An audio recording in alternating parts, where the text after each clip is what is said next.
வணக்கம் நண்பர்களே. இன்று நாம் ஐக்கிய நாடுகள் சபை மனித உரிமை செயல்பாடுகள் தொடர்பான பலதரப்பட்ட கருத்துக்கள் இருக்கின்றன. இப்ப வருடா வருடம் 2 மனித உரிமை அமர்வுகள் ஐக்கிய நாடுகள் சபையிலே அமர்வுகள் நடத்தப்படும். இலங்கை தமிழர்கள் தொடர்பாக பேசப்படும். இலங்கையிலிருந்து வருவார்கள், பேசுவார்கள். ஆனால் என்ன முடிவு என்பது ஒரு பெரும் கேள்விக்குறியாகவே இருக்கிறது. இப்ப புலம்பெயர்ந்த தமிழர் அமைப்புகள் தொடர்ச்சியாக மனித உரிமைகள் சபையிலே தங்களுடைய வாதங்களை முன்வைப்பார்கள். ஆனால் இலங்கை அரசாங்கத்திற்கு காலக்கெடு என்கின்ற ஒரு விடயத்தை மட்டுமே நாம் தொடர்ச்சியாக பார்த்து வருகின்றோம். இம்முறையும் மனித உரிமைகள் சபை அமர்வு வர இருக்கிறது. ஆனால் இந்த மனித உரிமைகள் சபையில் இப்ப இலங்கைக்கு மீண்டும் காலக்கெடு கொடுக்கப்படும். ஏன்னா புதிய அரசாங்கம் வந்திருக்கிறது, காலக்கெடு கொடுக்கப்பட வேண்டும் என்கின்ற ஒரு கோரிக்கையை அவர்கள் முன்வைப்பார்கள். காலக்கெடு கொடுக்கப்படும். இப்படியே இழுபட்டு கொண்டு போகின்ற ஒரு சூழ்நிலையில் மனித உரிமை செயற்பாட்டாளர் நிஷா பிரான்சிலிருந்து என்னோடு இன்று இந்த விடயங்கள் தொடர்பாக கலந்து பேசுவதற்காக அழைத்திருக்கின்றேன். வணக்கம் நிஷா. வணக்கம் அனைவருக்கும். வணக்கம். முக்கியமாக இந்த ஐக்கிய நாடுகள் மனித உரிமைகள் சபையில் தமிழர்களுடைய விடயம் பேசப்பட்டு கொண்டே இருக்கிறது. இதற்கு என்ன முடிவு? இதனுடைய முடிவு எங்கே என்ற ஒரு கேள்விக்கு என்ன பதில்? இப்ப பொதுமக்கள் கேட்கின்றார்கள், இதனுடைய முடிவு என்ன? தொடர்ச்சியாக மனித உரிமை செயற்பாட்டாளர்கள் பேசுகின்றீர்கள், அமைப்புகள் பேசுகின்றன, இலங்கையிலிருந்து வருகின்றார்கள், இந்தியாவிலிருந்து வருகின்றார்கள். ஆகவே இதனுடைய முடிவு என்ன? ஐக்கிய நாடுகளுடைய மனித உரிமை அவையில் எங்களுக்கு நடந்தது இனப்படுகொலை என்று நாங்கள் ஒட்டுமொத்த மக்களாக இறந்த மக்களுக்குமாக சேர்த்து நாங்கள் இந்த கள முனையை இது ஒரு போராட்டமாக, அதாவது அறிவியல் ரீதியான போராட்டமாக கொண்டு நாங்கள் அனைவரும் ஒன்று திரண்டு போராடும் வரைக்கும் இது சரியான முடிவுகள் கிடைக்க போறது கிடையாது. இலங்கையில் அதாவது அவர்களுடைய வந்து கொண்டிருக்கின்ற சக்சசிவ் கவர்மெண்ட்ஸ் வந்து கொண்டிருக்கிற அனைத்து கவர்மெண்ட்களுமே தொடர்ந்து அவர்களுடைய நிலைப்பாட்டை ஒரு சிறிதளவேனும் ஒரு கடுகளவிலும் மாற்றிக்கொள்ளவில்லை. இப்போது இருக்கின்ற அனுராவினுடைய இந்த பிரசிடென்சில கூட வந்து நாங்கள் வந்து நல்ல கவர்மெண்ட் வந்துட்டது, இனி அனுரா ஒரு ஹீரோய்க்கான ஒரு பேசா நமக்கு தெரியல, தமிழர்களுக்குள்ளே தெரிகிற போது இனி இது வந்து அனுராவை பார்த்துக் கொள்வார், மறப்போம் மன்னிப்போம் என்ற தியரி எல்லாம் கொண்டு வந்து நமக்கு வேற இன்னொரு கால அவகாசமோ அல்லது இனிமேல் யுஎன்னுடைய அஜெண்டாவில இதுக்கு தேவையில்லை என்று சொல்லி நமக்கு மேல நிறைய விடயங்கள் திணிக்கப்படும், அதை நாங்கள் பார்த்து கொண்டிருக்கிறோம்.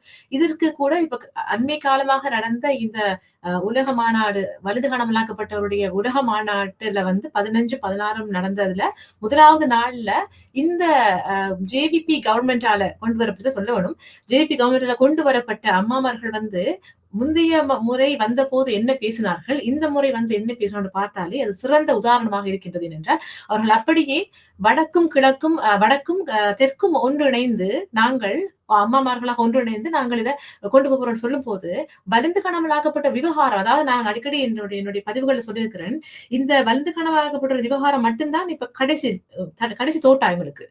இதை கூட அவர்கள் மடைமாற்றம் செய்து எங்களுடைய மக்களை ஒருவருக்கு ஒருவர் வந்து பிளவுபடுத்தி புலத்திற்கும் இடத்துக்கும் பிளவு ஏற்படுத்தி புலம்பெயர் மக்களுக்கு இருக்கக்கூடிய அமைப்புகளை எங்களுக்கு மேலேயே வந்து டெரரிஸ்ட் என்று சொல்லி சாயம் பூசுறதும், எங்களுக்கு மேல களவுகள் என்று சொல்லி சாயம் பூசுறதும், இப்படியான ஒருத்தர் நம்ப முடியாமல் இருக்கக்கூடிய ஒரு சூழல்ல கட்டமைக்கப்படுகின்றது. பல ஆண்டுகளாக இனப்படுகொலை எப்படி கட்டமைப்பு சார் இனப்படுகொலை செய்தார்களோ, இனப்படுகொலையினுடைய அடுத்த அம்சம் வந்து நடந்தேறிய இனப்படுகொலையை வந்து மூடி மறைத்தல்.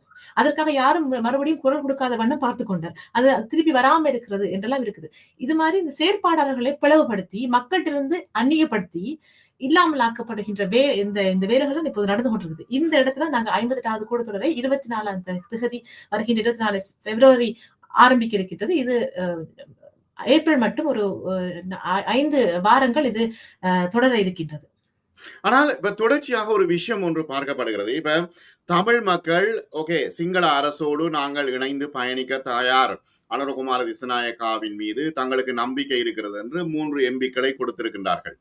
இது ஒரு முக்கியமான ஒரு விஷயம் தானே. என்னன்னா இவ்வளவு காலமும் சிங்கள மக்களுக்கு எதிராக அல்லது சிங்கள ஆட்சியாளர்களுக்கு எதிராக தொடர்ச்சியாக தமிழ் தேசியம் பேசி வந்தவர்கள் கூட எல்லாவற்றையும் கைவிட்டு இப்பொழுது தோற்று போய் நிற்கின்றார்கள். ஆகவே இப்ப உலகளாவிய ரீதியில பார்க்கும் பொழுது தமிழ் மக்கள் இந்த அரசோடு இணைந்து பயணிப்பதற்கு தயாராக இருக்கின்றார்கள் என்கின்ற ஒரு மனநிலை தான் இருக்கிறது. அந்த மனநிலையைத்தான் அவர்கள் இங்க பிரதிபலிக்க விரும்புகின்றார்கள் அனைத்துலக தளத்திலே. நாங்கள் உன்னிப்பாக கவனிக்க வேண்டும். அதற்கு வேலை செய்து கொண்டிருக்கின்ற அமைப்புகள், புலம்பெயர் அமைப்புகள் இதை இந்த வலைக்குள் விழுந்து விடாமல் நாங்கள் எங்களுடைய தமிழீழ தேசிய கோரிக்கைகளை நாங்கள் மீண்டும் மீண்டும் வலியுறுத்தி போராட வேண்டிய கட்டாயத்தில் நாங்கள் இப்போது இருக்கின்றோம். முக்கியமாக அதாவது எங்களுக்கு தேவை நடந்தது இனப்படுகொலை. அது வெறுமனே போர்க்குற்றங்களோ அல்லது சாதாரண மனித உரிமை மீறலோ அல்ல. நடந்தது இனப்படுகொலை என்று நாங்கள் வலியுறுத்தி சொல்ல வேண்டிய கட்டாயம் இப்போது இருக்கின்றது. ரிஃபரண்டம் நாங்கள் கேட்க வேண்டும். தமிழ் மக்களை, அதாவது அங்கே வாழ்ந்து கொண்டிருக்க தமிழ் மக்களாக இருந்தாலும் சரி, அந்த வாழ்வுரிமை மறுக்கப்பட்டு வேற இடங்களிலே இப்ப எம்மை போன்று வாழ்ந்து கொண்டிருக்கிற புலம்பெயர் மக்களிடமும் இந்த ரெஃபரண்டம் நடத்த வேண்டும். முக்கியமாக சுயநிர்ணய உரிமையை கேட்க வேண்டிய அந்த கமிட்டியில், 3வது 4வது கமிட்டியில், ஜெனரல் அசம்பிளியில எங்களுடைய அந்த கோரிக்கையை பதிவு செய்ய வேண்டும். இந்த பொறிமுறையை, ஐநாவினுடைய பொறிமுறையை விளங்கிக் கொள்ளாமல் ஐநாவின் மேலே கேள்வி கேட்டுக்கொண்டு காழ்ப்புணர்ச்சியோடு, அந்த காழ்ப்புணர்ச்சி எங்களுக்கும் தான் இருக்கு. ஏனென்றால் ஐநாவும் சேர்ந்துதான் இதை செய்தது என்று சொல்வதில் எங்களுக்கு எந்த தயக்கமும் கிடையாது. ஆனால் அந்த ரெஸ்பான்சிபிலிட்டியை அந்த ஐக்கிய நாடுகள் மனித உரிமை அவையினுடைய அந்த பொறிமுறைக்குள் சென்று யார் யாருக்கெல்லாம் அந்த ட்ரீட்டி போர்ட்ஸ், அந்த 19 ட்ரீட்டி போர்ட்ஸுக்கும் நாங்கள் எழுதி அனுப்ப வேண்டும். ஒவ்வொரு கேஸையும் அதுக்குள்ள ஃபைல் பண்ண வேண்டும். இப்படியான விஷயங்கள் தவற விட்டு நாங்கள் வெறுமனை போர்க்கொடி தூக்கி கொண்டு இங்கிருந்து திரளா போய் அங்கு முன்னால நின்று நாங்கள் ஆர்ப்பாட்டம் மட்டும் பண்ணக்கூடாது, அலுவல் பார்க்க வேண்டும். ஆனால் ஆர்ப்பாட்டமும் இப்ப இல்லையே. இப்ப ஆரம்பத்துல நிறைய ஆர்ப்பாட்டங்கள், ஒரு மனித உரிமை அமைப்புகள் உடைய இந்த மாநாடுகள் நடக்கும் பொழுது நான் பார்த்திருக்கிறேன். பல சந்தர்ப்பங்களில் செய்திகளை நான் போட்டிருக்கின்றேன் தொலைக்காட்சியில். பல சந்தர்ப்பங்களில் ஆர்ப்பாட்டங்கள் நடந்து கொண்டே இருக்கும், எங்களுக்கு நீதி வேண்டும், நீதி வேண்டும் என்று. இப்ப ஆர்ப்பாட்டமும் இல்ல, ஒன்றும் இல்ல. அப்ப அந்த நிலைமை அப்படியே தணிந்து விட்டதா? என்ன நிலைமை? 2009 இருந்த மாதிரி மக்கள் திரளா கூடுவது போன்று அந்த எண்ணிக்கை குறைந்திருந்தாலும் மக்களுடைய மனங்களில் கண்டிப்பாக எங்களுடைய தேசிய தலைவராக இருக்கட்டும், அவர் சுமந்து கொண்டு போன அந்த விடுதலை வேட்கையாக இருக்கட்டும், நீங்க பார்த்திருப்பீங்க நிறைய இடங்கள்ல இன்று வரைக்கும் மாவீரர் நாட்கள்லயோ சரி, நிறைய எழுச்சி நாட்கள், முக்கியமாக மே 18 போன்ற நாட்கள்ல மக்கள் திரளா கூடிக்கொண்டுதான் இருக்கிறாங்க. ஆனா ஐக்கிய நாடுகளோட பொறிமுறையில தான் மக்களுக்கு ஒரு பின்னடைவு, அதாவது நம்பிக்கை இல்லாமல் இருக்குது. அதை முன்னெடுத்து கொண்டு போகக்கூடிய ஆட்களை அடையாளப்படுத்த வேண்டிய பொறுப்பு இந்த மக்களை கையாண்டு கொண்டிருக்கின்ற, மக்களை ஒட்டுமொத்தமாக அணிதிரட்டக்கூடிய அந்த அமைப்புகள் அந்த பங்கை செய்ய வேண்டும். அவை செய்ய தவறும் பட்சத்தில் இப்படி ஒரு பிம்பத்தை தான் சிங்களம் எங்கள் மேல காட்டி அதை ஐநாவுக்கும் சரி அனைத்துலக மேடைகள்லையும் மக்கள் இதை விரும்ப இல்ல, அவங்க இப்ப எங்களை ஏற்றுக்கொண்டுட்டாங்க என்று சொல்ல போறாங்க. எனவே மக்கள் தங்களோட ரெஸ்பான்சிபிலிட்டியை உணர்ந்து கொள்ளணும். நான் அடிக்கடி நிறைய இதுகளை பதிவு செய்திருக்கிறேன். ஐக்கிய நாடுகளுடைய அவையில சில சாசனங்களை வச்சுத்தான், ஜெனீவா சாசனம், நியூயார்க் சாசனத்தை வச்சுத்தான் இந்த ஒஃப்ரா என்ற பொறிமுறை, அதாவது அகதி தஞ்சம் என்ற இது இப்ப பிரான்ஸ்ல எடுத்துக்கொண்டு அது கொடுக்கப்படுது. இந்த ஆபீஸ்ல கூட எத்தனை பேர் அதை ஃபார்ம் பண்ண வாரீங்க, ஃபார்ம் நிரப்ப வாரீங்க, அதை பற்றி விசாரிக்க வாரீங்க. இந்த ஐநாட பாஷை விளங்குதானே உங்களுக்கு? ஏன் ஐநா சொல்லக்கூடிய மனித உரிமைக்கான, அதாவது சுயநிர்ணய உரிமைக்கான பாஷையை மட்டும் விளங்குது இல்ல? விளங்கி கொள்ள விருப்பம் இல்லை, அதை தவறுறீங்க. ஏனென்றா உங்களுடைய சுயநலமாக நீங்க இருக்கிறீங்க. அப்ப இந்த விஷயத்தை நாங்க விளங்கி கொண்டு நாங்க அதை எப்படி என்னுடைய சுதந்திரத்துக்காக நான் போராடுறனோ அதே மாதிரி என்னுடைய நாட்டினுடைய சுதந்திரத்துக்காக நான் சுதந்திரமான மண்ணில இருந்து கொண்டு போராட வேண்டிய கட்டாயம் உங்களுக்கு இருக்கின்றது. எதுவுமே முடிந்து போகவில்லை. நாங்கள் ஒரு நெகட்டிவான ஒரு இதுல இருந்து வெளியே வரணும். ஆனால் இன்னும் ஒரு விஷயம் குறிப்பிடுகின்றார்கள், புலம்பெயர் தமிழர்களே எங்களை விட்டு விடுங்கள், நாங்கள் ஈழத்தில் நிம்மதியாக இருப்பதற்கு நீங்கள் இடைஞ்சலாக இருக்கின்றீர்கள் என்ற குரல்களும் கேட்கின்றன. நிஷா, அது உங்களுக்கும் கேட்டிருக்கும். இப்படி நிறைய பாத்துக்கிறேன். என்னண்டா இப்ப நீங்கள் அங்க போய்கொண்டு நீங்க பாதுகாப்பா வாழ்ந்து கொண்டிருக்கிறீங்க, இனி என்றாலும் எங்களை விடுங்கன்னு சொல்லி சில பேர் நீங்க நிறைய பாத்தீங்கன்னா பேஸ்புக் என்று அழைக்கப்படுகின்ற முகநூலில் முகமே போடாத, தங்களுடைய ஒரிஜினல் பேர்ல வராதவர்கள் தான் இப்படியான பதிவுகளை என்னுடைய பதிவுகளை போடுறவங்களும் இருக்கிறாங்க. அவங்களுடைய பின்னணிகளை எடுத்துக்கொண்டால் அவர்கள் ஏதோ ஒரு விதத்தில் சிங்களவர்களுக்கு நான் சிங்களவர் என்று சொல்லும்போது தவறாக எடுக்க வேண்டாம், நல்ல சிங்கள மக்களும் இருக்கின்றார்கள். நாளைக்கு எங்களுக்கு ஈழம் கிடைத்தால் அவர்கள் எங்களுடைய சக என்ன சொல்றது தோழர்களாக இருக்கக்கூடியவர்களாக நாங்கள் பார்த்திருக்கிறோம். அப்படித்தான் நாங்கள் பயணிக்க வேண்டும். சிங்களவர்கள் சொல்லும் போது நான் சொல்றது சிங்கள பௌத்த சோவனிஸ்ட் அரசாங்கத்திற்கு வேலை செய்கின்ற அந்த கூலிப்படைகள் என்று சொல்ல வேண்டும். அவர்கள் போன்றும் இருக்கின்றார்கள். சாதாரண பாமர மக்களை அந்த வலைக்குள் வீழ செய்கின்ற ஒரு கட்டமைப்பு அங்கே நடந்து கொண்டு இருக்கின்றது. அப்ப அந்த ஒரு விடயமும் அங்க எங்களுக்கு ஒரு பின்னடைவாக இருக்கிறது நாங்க பாக்குறோம். அதுல மக்கள் தான், அதாவது இப்ப ஒரு ஹோப் ஒன்று இருக்குது. அனுரா வந்துட்டார், அவர் வித்தியாசமாக எல்லாம் செய்கிறார், அவர் எங்களை மாதிரி இருக்கிறார், முந்தைய கவர்னர் இல்ல என்று சொல்லுகின்ற சில அணுகுமுறை நாங்க பார்க்கக்கூடியதா இருக்குது. எவ்வளவு காலத்துக்கு இதுக்கு நான் நினைக்கிறேன் வெகு விரைவில் உங்களுக்கு எல்லாம் ஒரு ஒரு பதில் கிடைக்கும் என்றால் அவர்கள் தங்கள் நிலைப்பாட்டை ஒருபோதும் மாற்றப் போவதில்லை என்று இப்ப உங்க தையட்டி விகாரையை நீங்க பார்த்து கொண்டா தெரியுமே. இப்ப நடந்து கொண்டிருக்கிற விஷயங்கள் என்ன? அங்க செயற்படுகின்றவர்களை போய் கேளுங்கள். மனித உரிமை பிரச்சனை இன்றைக்கு வரைக்கும் பேஸ் பண்ணி கொண்டிருக்கின்ற அந்த அம்மா மரபை கேளுங்க, அல்லது அங்க வேலை செய்து கொண்டிருக்கின்ற அரசியல்வாதி தமிழ் அரசியல்வாதிகளை கேளுங்கள். அவர்கள் சொல்வார்கள் அனுராவை பற்றியும் இப்ப வந்திருக்கிற கவர்மெண்டை பற்றியும்.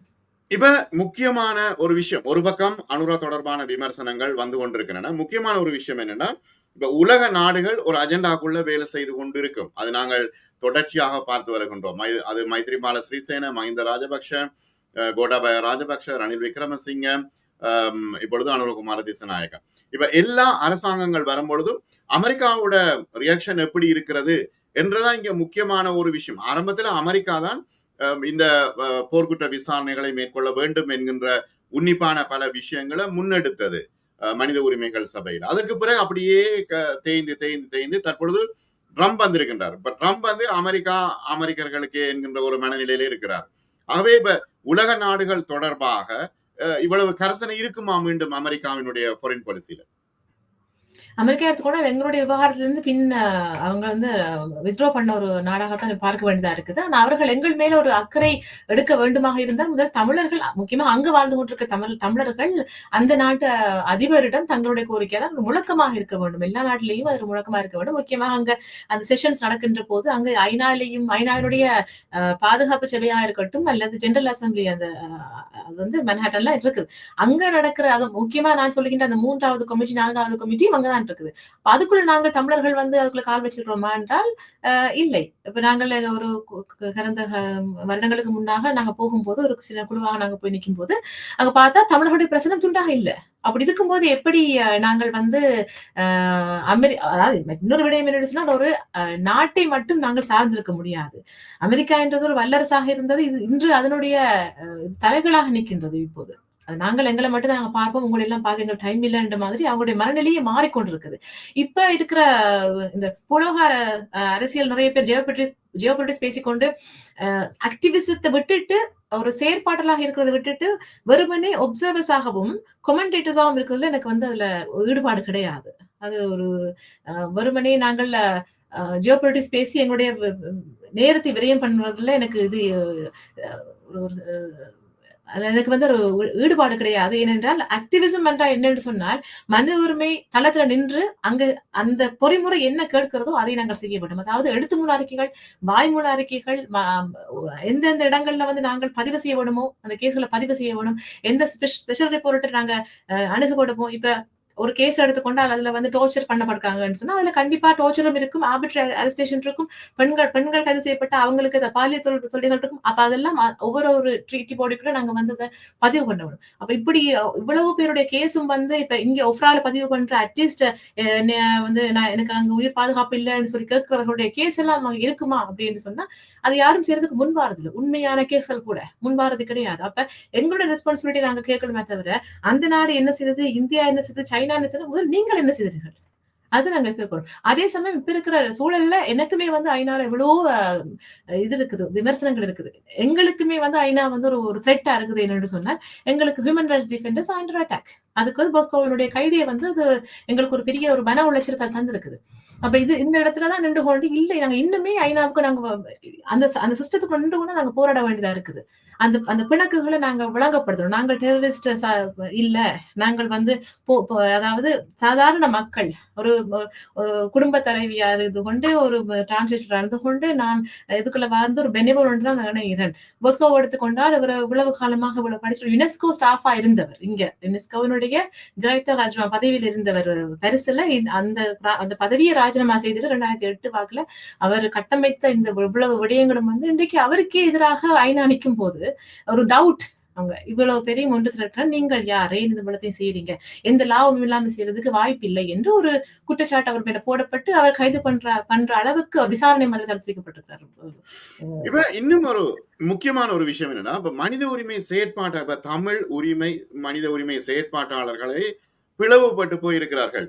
இப்ப எத்தனை அமைப்புகள் இப்ப இந்த இப்படி இப்படி இப்படி ஒவ்வொரு அமைப்பும் ஒவ்வொரு ஒவ்வொரு விஷயத்தை முன்வைக்கும் பொழுது இப்ப ஐக்கிய நாடுகள் சபையினுடைய மனித உரிமை அமைப்பே தடுமாறும். இது என்ன, இப்ப ஒரு 10 கடிதம் புகைக்குள்ள மிகப்பெரிய பிரச்சனையாகும். இப்ப வந்து இலங்கையில நீங்கள் வந்து பாத்தீங்கன்னா, இப்ப உதாரணத்துக்கு மோடிக்கு இப்ப 10 வருஷமா மோடி இருக்கிறார். மோடிக்கு கடிதம் அனுப்பும் பொழுது ஒரு அமைப்பு ஒரு விடயத்தை சொல்லும், இன்னொரு அமைப்பு இன்னொரு விடயத்தை சொல்லும், இன்னொரு அமைப்பு இன்னொரு விடயத்தை சொல்லும்.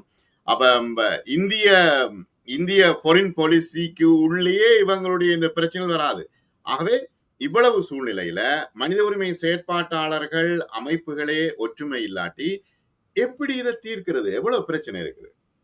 இப்ப இந்த ஒற்றுமை இல்லைன்ற விடயத்தை இவ்வளவு காலமாக எந்த பேட்டியிலுமே நாங்கள் ஒரு முடிவு எடுத்துக்கொண்டு சொன்ன விடயம் என்னென்றால், ஒற்றுமை இல்லை என்பதை சொல்வது தவிர்க்க வேண்டும். ஏனென்றால் மனித உரிமை அவை கூட நாங்க எல்லாரும் ஒற்றுமையா தான் நிக்கிறோம். அது வந்து இப்போ ஸ்ரீயண்ணன் கட்சி சார்பா ஸ்ரீயண்ணன் வந்தாலும் சரி, அல்லது பொன்னம்பலம் அண்ணா வந்தாலும் சரி, அல்லது தமிழகத்துல இருந்து வரக்கூடிய சீமான் சார்ந்த ஆக்கள் இருந்தாலும் சரி, திருமோகன் காந்தி போன்ற ஆக்கள் இருந்தாலும் சரி, அவர்கள் தங்களுக்குள்ள பிணக்குகள் எவ்வளவு இருந்தாலும் மனித உரிமை அவையில வந்து நிற்கும் பொழுது நாங்கள் ஒட்டுமொத்த தமிழினத்தை ரெப்ரசென்ட் பண்ற ஆட்களாக தான் நாங்க இருந்து வருகின்றோம். இதுதான் போஸ்கோட கட்டமைப்பும் கூட.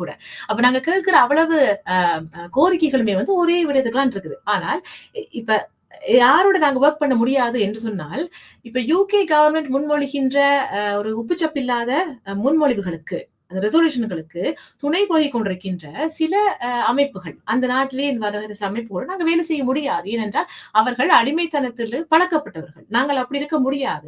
இப்ப யூகே எதிர்த்து கேள்வி கேட்கிற திராணி வந்து அந்த நாட்டில் இருக்கக்கூடிய அமைப்புக்கு இருக்க வேண்டும். அதே போன்று பிரான்ஸ்ல நான் என்னுடைய அமைப்புகள் இருக்குதுன்னா, இப்ப பொஸ்கோவுடைய கட்டமைப்பில் இருக்கிற நிறைய அமைப்புகள் வந்து ஒரு பிரான்ஸை பேஸ் பண்ணதான். இந்த நாட்டுல மக்ரோன் எதிர்த்து நாங்க கேள்வி கேட்டிருக்கிறோம். நான் கவர்மெண்ட்டுக்காக வேலை செய்யற ஒரு ஆளு தான் நானுமே. ஆனா அதை எதிர்த்து கேள்வி கேட்கிற திராணி இல்லாட்டி நாங்கள் நான் கவர்மெண்டல் ஆர்கனைசேஷனா இருக்க முடியாது. நான் என்ற பதம் இருக்குது.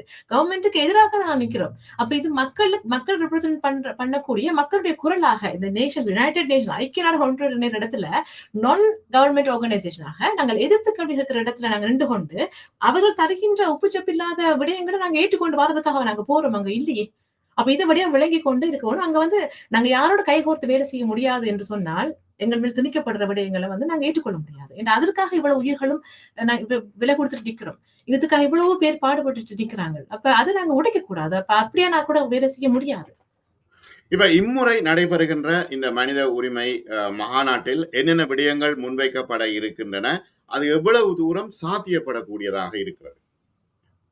இந்த முறை யார் சொன்ன போது இப்ப 58வது கூட்டத்தொடர் வருகின்ற இந்த காலகட்டத்துல பிளான் பண்ணி மனித உரிமை செயற்பாட்டாளர் பொஸ்கோ மரியதாஸை அவர் செய்ய வேண்டிய அந்த டைம்ல, அதாவது இவ்வளவு பெரியும் ஒன்று திரட்டி அவருடைய வழிகாட்டல், அவர் சுமத்தப்படுற குற்றச்சாட்டு என்று சொன்னால் அவர் ஹியூமன் டிராபிக் பண்றாரு என்று சொல்லியும், இந்த விடயத்துக்கு ஏன் சொல்றேன் உங்களுக்கு நான் சொல்றேன்.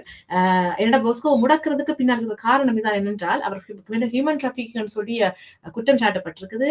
அதே மாதிரி இவ்வளவு பேரையும் வந்து ஒன்று திரட்டி இவர் வந்து பிசினஸ் பண்றாரு மாதிரி சொல்லப்பட்டிருக்கு. இதெல்லாமே நான் பக்கத்துல எங்களுக்கு தெரியும். நான் ஒரு சதமும் பொஸ்கோ கொடுத்ததும் இல்லை. பொஸ்கோ யார்கிட்ட வாங்கினது நான் பார்த்ததும் இல்லை. அதே மாதிரி யாருமே பொஸ்கோ மூலமாக வந்த அனைத்து எலைட் பீப்புள், அதாவது படித்தவர்கள், பெரிய பதவியில் இருக்கக்கூடியவர்கள், சாதாரண பாமர மக்கள், எக்கனாமிக்கல் ஃபைனான்சஸ் ப்ராப்ளம வந்து ஃபேஸ் பண்ணி கொண்டிருக்கிற எத்தனையோ அம்மாமார் கூட வந்துட்டு திருப்பி பாதுகாப்பாக போயிருக்கிறாங்க. நாங்கள் அனுப்பி வச்சிருக்கிறோம். அவர்கள் நினைத்திருந்தால் நீங்க வந்து அசலம் போட்டுக்கலாம். அது யாருக்குமே நாங்கள் வழிபாகத்து கொடுத்ததும் கிடையாது. அதனோட நோக்கமும் இல்லை. இந்த தளத்தை, இந்த விஷயத்தை நாங்கள் விற்பனையாக்க முடியாது. இது ஒரு போராட்ட தளம் என்பதை நாங்கள் வடிவ விளங்கப்படுத்தான் எல்லாருக்கும் நாங்க செஞ்சிருக்கோம். இந்த இடத்துல சில மிஸ்டேக்கள் நடந்திருக்குது. அது பொஸ்கோக்கு தெரியாமல் பிரபாகர் நடராசா என்பவர் வந்து ஒரு கஜன் மூலமாக உறுதிப்படுத்தப்பட்டு கேரண்டி கொடுக்கப்பட்டு அவர் வரவழைக்கப்பட்டிருக்கிறார். அது பொஸ்கோக்கே தெரியாமல் இது தப்பி ஓடி இருக்கிறார். அந்த விஷயம் தான் இவருக்கு மேல குற்றச்சாட்டப்பட்டு அதே மாதிரி நிறைய விடயங்கள் அவருக்கு மேல கட்டமைக்கப்பட்டிருக்குது. சில பேர் வந்து பொய் சாட்சி சொல்லியிருக்கிறாங்க. அப்படி கட்டமைப்பு. இது ஏன் சொல்றேன்னா, இந்த 54வது கூட்டத்தொடர் வந்து ஒரு முக்கியமான கூட்டத்தொடர். ஒவ்வொரு கூட்டத்தொடரும் முக்கியமானதுதான். இதையுமே நாங்கள் வந்து இது முக்கியம் இது முக்கியம் இல்லைன்னு சொல்லி தவிர்த்தது கிடையாது. நீங்கள் பார்த்திருப்பீர்கள், ஒவ்வொரு கூட்டத்திற்கும் பொஸ்கோவினுடைய அந்த அமைப்பு அங்கே நிற்பது வழக்கம்.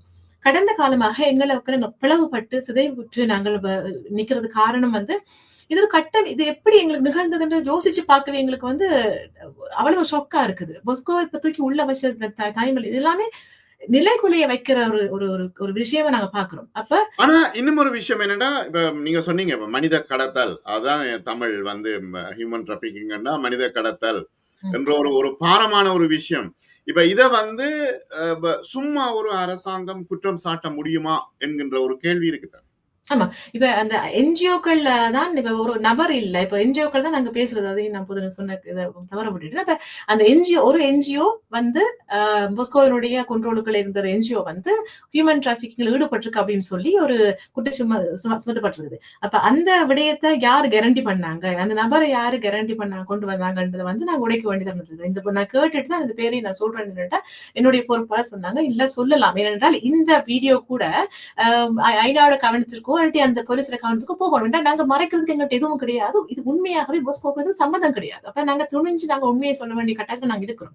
அப்ப இதை வந்து கேரண்டி பண்ண நபர்கள் இப்ப டிக்டாக் வீடியோ விட்டு கொண்டிருக்காமல் பொஸ்கோ உடனே சொல்லி விட்டது என்னன்னு சொன்னால், நாங்க அவங்ககிட்ட கேட்டு நீங்க இந்த விஷயத்துக்கு உண்மையை சொல்லுங்க. இப்ப என்னால் உண்மையை சொல்லுங்க. ஏன்னா என்ன காப்பாற்றுறது முக்கியம் இல்ல, எங்களுடைய கோவத்தை காப்பாத்தி ஆகணும், எங்களுடைய இந்த கட்டமைப்பை காப்பாத்தி ஆகணும். இலங்கை அரசாங்கத்துக்கு நாங்க எதிராக அங்க போய் 50 கூட்டத்தொடர் கண்டிப்பா செய்தாகணும். இப்ப இருக்கும்போது கூட அவர் அதைத்தான் விரும்புறாரு.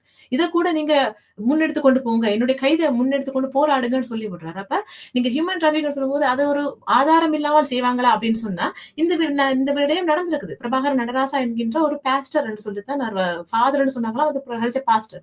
அவர் வந்து இங்க அஜலம் கேட்டிருக்காரு. இது பொஸ்கோவுக்கு தெரியாது. அவர் ஆரம்பத்துல 5 தடவை கேட்ட போது இல்ல மறுத்திருக்கிறார். ஏனென்றால் எனக்கு நம்பிக்கையில எனக்கு யாரும் தெரியாது, கேரண்டி காணாது எனக்குன்னு சொல்லும் போது இல்ல நீங்க அவரு நல்லவர் தான், நல்ல பிரச்சனை இல்லைன்னு சொல்லி சொன்னது கஜன். அப்ப அவர்கிட்ட நான் போன் பண்ணி ஜெயில விட்டு வெளியே வந்து அடுத்த கணமே நான் வெளியே நின்று கொண்டு அந்த குடில நின்று கொண்டு ஜெயில பார்த்துக்கொண்டே நின்று கொண்டு நான் அடிக்கிறேன். இப்ப 2-3 விஷயம் சொல்லி விட்டவர் எனக்கு கான்டாக்ட் பண்ணுங்க. அப்ப அடிச்சு கேட்ட போது அந்த அழைப்பை வந்து அவர் முற்றிலுமே அவர் என்ன கதைக்கிறதுக்கு நிராகரிச்சிருக்கிறார். அவர் செய்த ஒரே ஒரு விஷயம் என்று சொன்னால், டிக்டாக்ல பதிவுல விட்டுருக்கிறார் என்று சொன்னால், அந்த 500 பிராங்க் கட்ட வேண்டி இருக்கிறபடியான சுவிஸ் கவர்மெண்ட் பகைக்க கூடாதுன்னு சொல்லி அம்மாமார்கிட்ட கோரிக்கை விடுத்திருக்கிறார். இதெல்லாம் ஒரு செயற்பாட்டு இது விடயமா? இதை நான் உடைச்சு கதைக்க வேண்டிய தன்மை இப்ப வந்து ஒற்றுமையாக இருக்க வேணும் என்று சொன்னது நான் தான். இந்த பிளவுகள் இருக்குதுன்னு நான் சொல்றது தூண்டுறதும் தூண்டப்படுறதும் நான் தான். காரணம் என்னன்னு சொன்னா, இந்த இடத்துல நான் வந்து உண்மையை உடைச்சு பேசி ஆகணும்.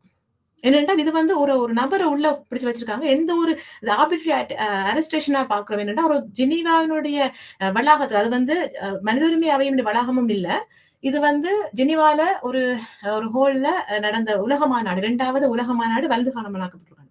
அந்த இடத்துல வச்சு அவர் கைது செய்யப்பட்டிருக்கார். 2வது நாள். 1வது நாள் அங்கிருந்து வந்த அம்மாமார்கள் கூட கொண்டு வரப்பட்டு பொஸ்கோ மூலமாக முந்தி வந்த அம்மாமார்கள் பொஸ்கோவினுடைய வழிகாட்டல்கள் ரைட்டா 2 அம்மாமார்கள் சொன்ன அந்த காலத்து விடயத்தை அப்படியே மறுத்து சுவிஸ் அரசாங்கம் தான் அவங்களை இந்த முறை கூட்டிட்டு வந்திருக்குது. அவர்களை வந்து கையாண்டதும் சுவிஸ் தான், பொஸ்கோவை அரெஸ்ட் பண்ணதும் சுவிஸ் தான். அப்ப இதெல்லாம் பொருத்தி பார்க்கும்போது இது சர்வதேச சதி வலை தான் இங்க நடந்திருக்குது. அந்த ஆண்டு அவர் வந்து ஒரு இலங்கை சிங்கள நபரால போட்டோ எடுக்கப்பட்டிருக்கிறார். அடுத்த நாள் சுவிஸ் போலீஸ் அவரை அரெஸ்ட் பண்ணி இருக்குது. இதெல்லாம் வந்து நடந்திருக்கு. அப்ப இந்த விடயங்களை இப்ப நான் இதை சொல்றாங்க, டூ மச்சான இன்ஃபர்மேஷன் கொடுக்குறாங்கடா, அப்ப நான் என்னத்தை சொல்ல முடியும்?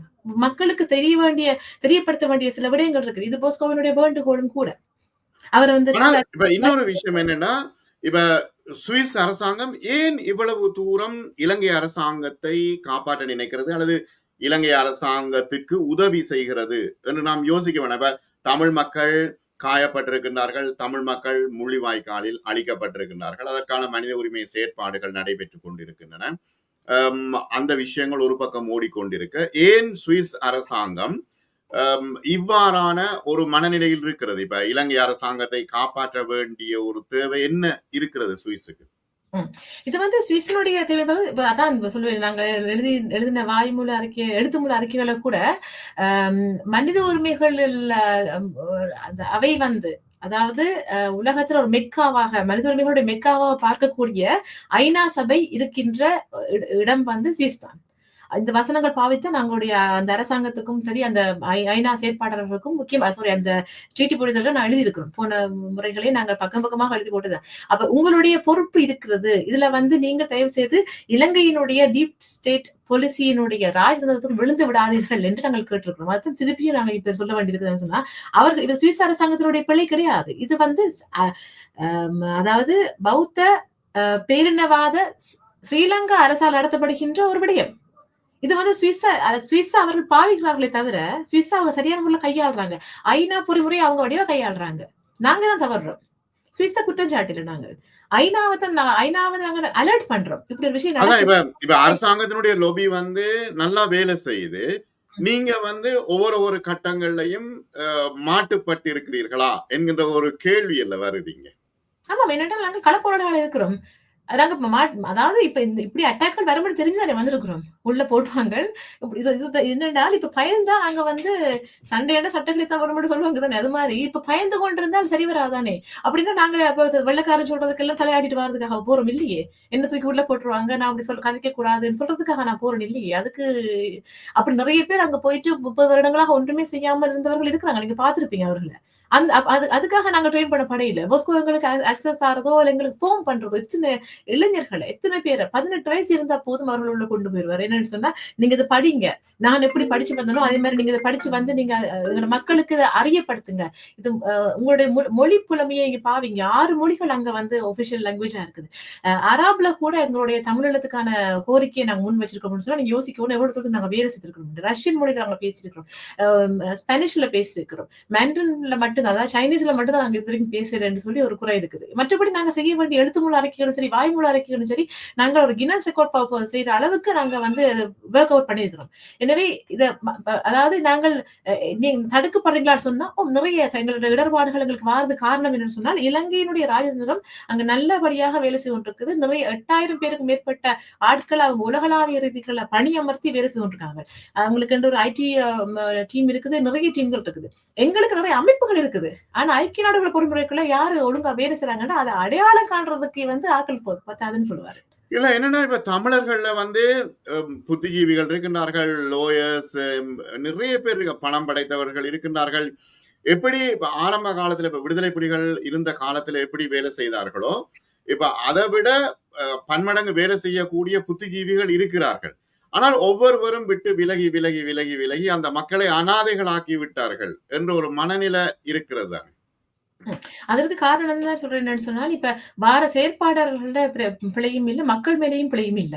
அத செய்ய செய்ய அதாவது இப்ப இயக்கம் இருந்த காலகட்டத்துல அவர்கள் செய்த வேலையை அவர்கள் கரெக்டா தான் செய்திருக்கிறாங்க. மக்களும் இதுக்குள்ள வந்து சரியான முறையில எழுச்சியா தான் நின்றவங்க. குறைபாடுங்கன்னா அந்த 2க்குமே லிங்க் பண்ணக்கூடிய ஆட்கள். அவர்கள் செய்த அதாவது இப்ப இந்த ஐக்கிய நாடுகளோட பொறிமுறைய விளங்கிக் கொண்டு செயற்படுத்தக்கூடிய பொஸ்கோ மாதிரியான ஆட்களை இருட்டடிப்பு செய்தது யார்? இந்த இடத்துல நான் மீடியாவை தான் நான் குறை சொல்ல விரும்புறேன். மீடியாக்கள் சரியான ஆட்கள இனம் காட்ட தவறி இருக்காங்கன்னு சொல்ல வேணும். எனவே இது மக்கள் மேல ஒட்டுமொத்தமா பிழை சொல்ல முடியாது. மீடியாவுடைய ரெஸ்பான்சிபிலிட்டி இருக்குது. மற்றது மக்களுடைய மனங்களை திசை திருப்புற மாதிரி நிறைய விடயங்கள் வந்திருக்குது. இப்ப களியாட்டங்களுக்கு முன்னுரிமை கொடுக்கிறோம், நினைவேந்தர்களுக்கு நாங்க முன்னுரிமை கொடுக்கிறோம். அதெல்லாம் செய்யற அதே சமயமும் நாங்கள் பெறலா இதையும் செய்யத்தான் வேணும். இப்ப இங்க நடக்க போகின்ற சலங்கை போகின்ற தேசிய நிகழ்வுகள் அது ஒரு பரதநாட்டியம் மூலமாக பிள்ளைகளை நாங்கள் நிர்ணயிக்கிறோம். அது முக்கியமான விடயம். ஆனால் அதே பிள்ளைகளை வச்சு ஏன் நாங்கள் வந்து எங்களோட ஐக்கிய நாடுகளுடைய பொறிமுறைக்குள்ள வந்து ஒரு ஸ்டேட்மெண்ட் வாசிக்க விட முடியாது? அப்ப அந்த அந்த பிள்ளைகளை கையாளுகின்ற அந்த அமைப்புகள் இதையும் செய்ய வேண்டும். அப்ப இதை கேட்கும் போது நாங்கள் அவர்களை எதிர்களாக்கக்கூடிய ஒரு துர்ப்பாக்கியத்துக்குள்ள நாங்கள் ஆகிட்டோமோன்னு நான் நினைக்கிறேன். இப்ப வந்து என்ன குற்றச்சாட்டு சுமத்தப்பட்டிருக்கிறது? ஒன்லி ஹியூமன் டிராபிகிங் மட்டுமா பொஸ்கோவின் மீது குற்றச்சாட்டு சுமத்தப்பட்டிருக்கிறது? வேற என்னென்ன விஷயங்கள்? இப்போதுள்ள நிலைமை என்ன? எப்படியான வழக்கு போகிறது இப்ப? நான் பொஸ்கோ சந்தேஷம் பண்ணல. எனக்கு அந்த சார்ஜஸ் ஷீட் எதுவுமே என் கையில இல்ல. ஏனென்றால் அதை நான் எடுக்கிறதுக்கு நான் ட்ரை பண்ணி கொண்டிருக்கிறேன். பொஸ்கோ கேட்டது என்னன்னு சொன்னால், அந்த லோயரை வந்து மாத்தணும். இப்ப இருக்கிற லோயர் வந்து அவருக்குரிய ஒரு நபர் இல்லை. என்னன்னா அங்க 2-3 சேலஞ்ச் இருக்கு. அதுக்குள்ள காரணம் என்னன்னு சொன்னால், இது சுவிஸ்ல இருக்கிற நீதிமன்றமா இருந்தாலும் ஜெனீவா. சோ அது வந்து பிரெஞ்சு ஸ்பீக்கிங் லோயர் எங்களுக்கு தேவைப்படுது. கேஸ் வந்து ஃபுல்லா பிரெஞ்சு இருக்க போகுது. 2வது மனித உரிமை தளம் சார்ந்து கொஞ்சம் அறிவுள்ள லோயராக இருக்க வேண்டும். மற்றது கிரிமினல் சம்பந்தப்பட்ட இருக்க வேண்டும். அவருக்கு மேல பீனல் குற்றமும் சுமத்தப்படுகின்றது. என்னால் ஹியூமன் டிராபிக் என்பது பீனல் குற்றம். மற்றது வந்து இந்த கான்டெக்ஸ்ட் வழங்கக்கூடிய ஒரு கெப்பாசிட்டியில இருக்கக்கூடிய ஒரு லோயர் எங்களுக்கு தேவைப்படுது. இதையெல்லாம் தாண்டி அவருக்கு மேல சுமத்தப்பட குற்றச்சாட்டு வந்து இந்த ஹியூமன் டிராபிக் மட்டுமல்லாது பணம் சேகரித்து மோசடி பண்றாரு என்று சொல்லி ஒரு நபர், அது யூகேயில் இருக்கக்கூடிய ஒரு அமைப்பு கையாண்ட ஒரு நபருடைய ஸ்டேட்மெண்ட் வந்து அங்க பதிவு செய்யப்பட்டிருக்குது. அப்ப இது வந்து பொய் சாட்சி சொல்லியிருக்கிறார். காரணம் இந்த பிளவு. இந்த இடத்துல நான் பிளவு என்று முதல் முதல் நான் நினைக்கிறேன். இந்த வாயிலிருந்து மக்கள் பிளவுபட்டு நிக்கிறாங்கன்னு நான் சொல்றேன்டா, இந்த இடத்துல நான் சொல்ல வேண்டியிருக்குது. ஏனென்றால் இது மோட்டிவ். இப்ப சுவிஸ் அரசாங்கமும் சரி, போலீஸும் சரி வந்து ஐநா வந்து யோசிக்கும் என்ன மோட்டிவுக்காக. இப்ப நீங்க கேட்கிற மாதிரி மோட்டிவ கேட்பாங்க. இதுல நாங்க உடைச்சு கதைக்க வேண்டியதா இருக்கு என்று சொன்னால், அவர்களுக்கு வந்து இப்ப போஸ்கோ போன்ற திறம்பட செயற்பாட்டாளர்களுடைய அந்த வீச்சு வந்து தங்களுடைய ஆக்டிவிட்டியை வந்து கேள்வி கேட்க வைக்குது மக்களை. நீங்கள் என்ன செய்தீர்கள்? போஸ்கோ இவ்வளவு தூரம் செய்தாரே, நீங்க என்ன செய்தீங்கன்னு கேள்வி கேட்கும் போது அவர்கள் அங்கே வெக்கப்பட்டு அச்சப்பட்டு போய் நிற்கும் போது, தாங்கள் இப்படிப்பட்ட ஒரு நபரை மேல ஒரு காழ்ப்புணர்ச்சியோட ஒரு பொறாமையோட வந்து அதை செய்யற செயற்பாடுகள். இதை வந்து சில அமைப்புகள் பிழையாக அந்த சில நபர்களை கையாண்டு கொண்டிருக்கிறாங்க. சில பேர்களை நான் சொல்ல முடியாம இருக்கு. ஆரம்பத்துல எல்லோரும் இணைந்துதான் வேலை செய்தார்கள். இப்ப ஸ்ரீதரன் எம்பி வந்திருந்தார், கஜேந்திரன் எம்பி வந்திருந்தார். இப்ப உங்களுடைய அமைப்பின் ஊடாக வந்து மனித உரிமைகள் செயல்பாட்டகத்துல வந்து பேசி இருக்கிறார்கள். நிறைய விஷயங்கள் நடந்தது. ஆனால் இவருடைய கைது தொடர்பாக யாருமே எதுவுமே இப்ப பேசுகின்றார்கள் இல்லையே, ஒரு அறிக்கை கூட விடுகின்றார்கள் இல்லை. என்ன காரணம்? இவர்கள் எல்லாமே தனிப்பட்ட முறையிலே தொடர்பு கொண்டிருந்தார்கள்.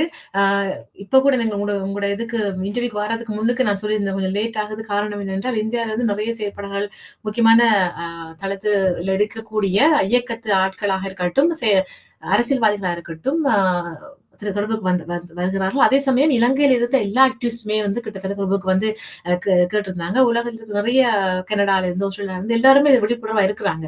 எல்லாரும் கேட்கிற ஒரே ஒரு கேள்வி வந்து சார்ஜஸ் என்ன, சார்ஜ் ஷீட் என்ன, லோயர் என்னன்னு சொல்லும் போது, அங்க நாங்க ஒரு முட்டுக்கட்டை எங்களுக்கு இருக்குது என்னன்னு சொன்னால், இன்றைக்கு வரைக்கும் அந்த சார்ஜ் ஷீட் எங்க கையில வரையில.